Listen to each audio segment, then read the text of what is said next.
How should product leaders be using AI data tools? How should I think? So my answer to a lot of your questions had this pattern of like, well, what are some of the principles that are like timeless, right? And then how do we think about the tooling layer on top of that?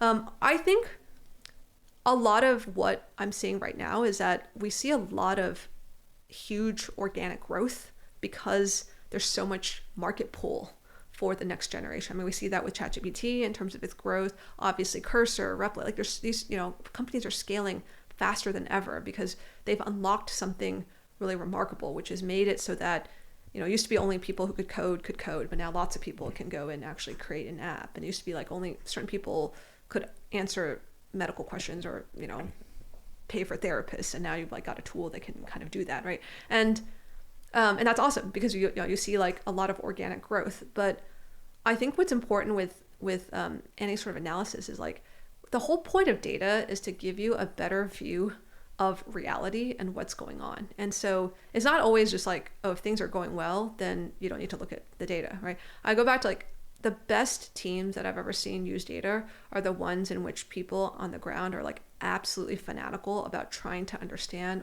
what is the real phenomenon that's happening, and in as much texture as possible. And so the texture can come, from like talking to your customers. Like if you talk to your customers all the time, you're gonna get a lot of texture about like what's working, what do they hate, what do they not. I consider that data. But I also think that's true quantitatively as well, which is like, what are people doing? What are they clicking on? How much time did they spend? What are the use cases? Which use cases are growing for your tools, which aren't? And a lot of times, I talk to a lot of these startup founders and like, they don't actually know. They know, like they have maybe good texture if they talk to their customers, but they don't always know exactly like what's happening in the product because it isn't instrumented. And even if it is instrumented, it isn't like brought together in an operational model that's easy. Like I think about everything as like, this is just observability.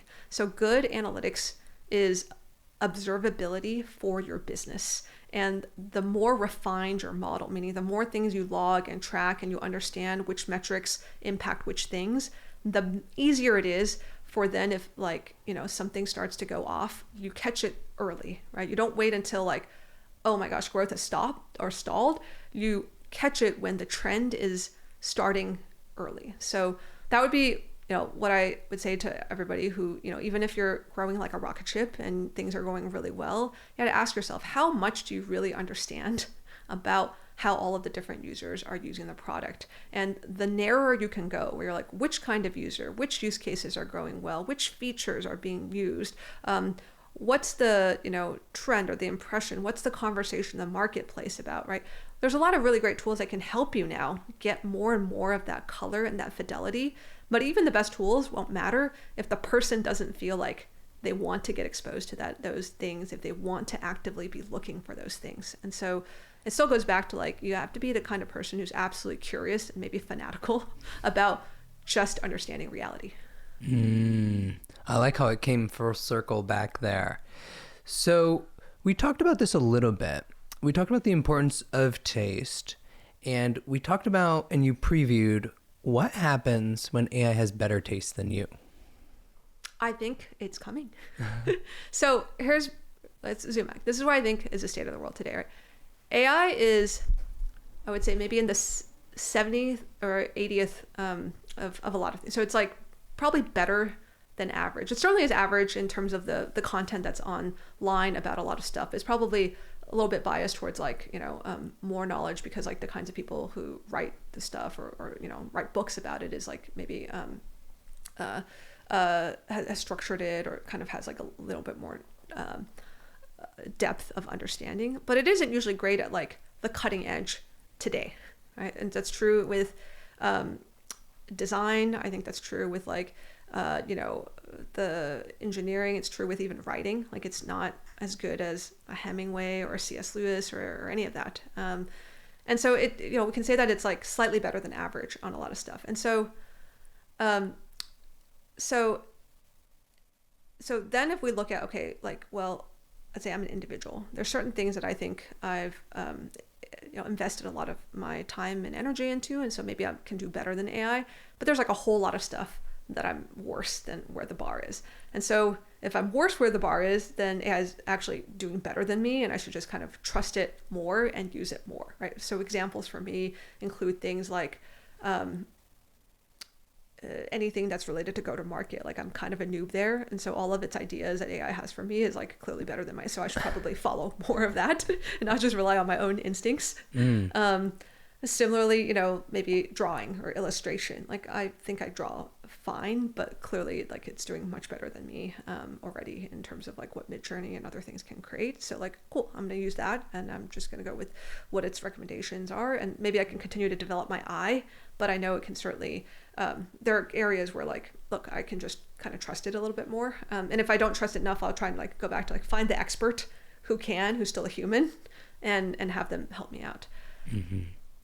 Now, in areas where I think I'm still better than AI, I think a couple of things. The first is I should assume that at the rate of change, one day AI will have better taste than me, right? And so what I can continue to try and do in all respects is continue to train my eye, because the eye is easier to train usually than the hand. So this also brings us back to what we were talking about in the initial parts of our conversation today, which is like, how can I learn from the best so that I have, maybe for as long as possible, have an advantage in terms of at least knowing or recognizing what great is. And so then I will have more of an ability to direct the AI towards, so I can try and do that as long as possible. Okay. But let's assume that one day AI gets better than me, than even at that, because we're getting just better and better intelligence. I think then, okay, what does that world look like? I don't know. I think there's like a lot of speculation. I think like lots of things will break or be better. But I will say that one thing that I think AI can never really take away from us is the journey and the process of learning and growing and doing things that we're proud of. Right? And so for me, I look at this example of chess. So it's been a while now since computers have bested humans at the game of chess.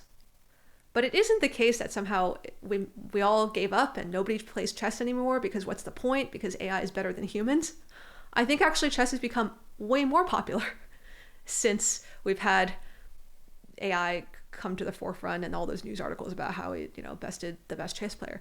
And I think a lot of the reason why is it's still an inherently human activity to want to choose to do this thing, to compete against someone, to feel like you're getting better in this particular skill, even if you're not going to be the best in the world at it because AI is better than you. There is still something very human, very joyful about doing these things. Yeah. Right. And that is very human, So even if AI can do all of this skills better than me, I don't think it should take away from the fact that if I derive joy, pleasure, and meaning from getting better at certain skills, let me continue to do that. Let everyone continue to do that. Let us all enjoy chess for the sheer joy of playing the game. And that might be a fine world for us to be in.